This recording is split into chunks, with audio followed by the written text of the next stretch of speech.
Welcome back to AP Television. Today, we're diving into a critical topic for your AP Macroeconomics exam, business cycles. What exactly is a business cycle? How does it affect the economy and your daily life? We'll explore the phases of the business cycle, discuss turning points, and explain how GDP, unemployment, and inflation interact during different phases.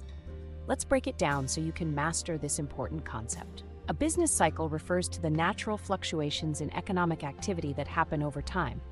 These fluctuations are marked by four main phases: expansion, peak, contraction or recession, and trough. During the expansion phase, economic activity is increasing.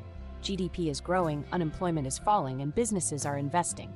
At the peak, the economy hits its highest point, but soon after, growth slows down. After the peak comes the contraction or recession phase, where economic activity declines.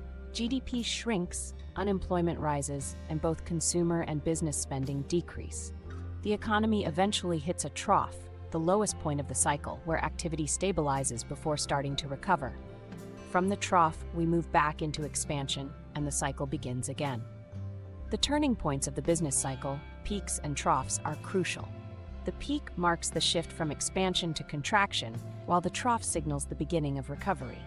For example, during the 2008 financial crisis, the U.S. economy experienced a sharp contraction, reaching a trough in 2009. After that, the economy began its slow recovery, marking the start of a new expansion phase. So, how do we measure the phases of a business cycle? The most important indicator is GDP, gross domestic product. When GDP is rising, the economy is in expansion. When it's falling, the economy is in contraction. Other key indicators include the unemployment rate, which tends to increase during contractions and decrease during expansions, and inflation, which often rises as the economy approaches a peak.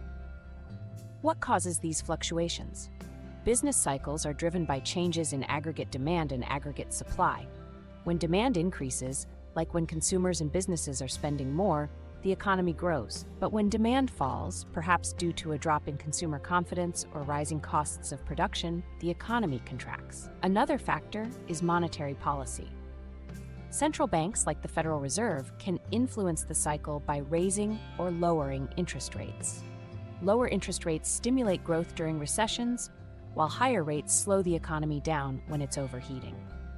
To sum up, business cycles are the natural ups and downs in economic activity. They include periods of expansion, peak, contraction, and trough. Understanding these phases helps us track the economy's performance and plan for the future. Remember, while short-term fluctuations are normal, long-term economic growth is what matters most. Make sure to study how business cycles interact with GDP, inflation, and unemployment to ace your AP Macroeconomics exam. Thanks for watching AP Television. Don't forget to subscribe and check out our next lesson on economic growth and the factors that drive long-term success.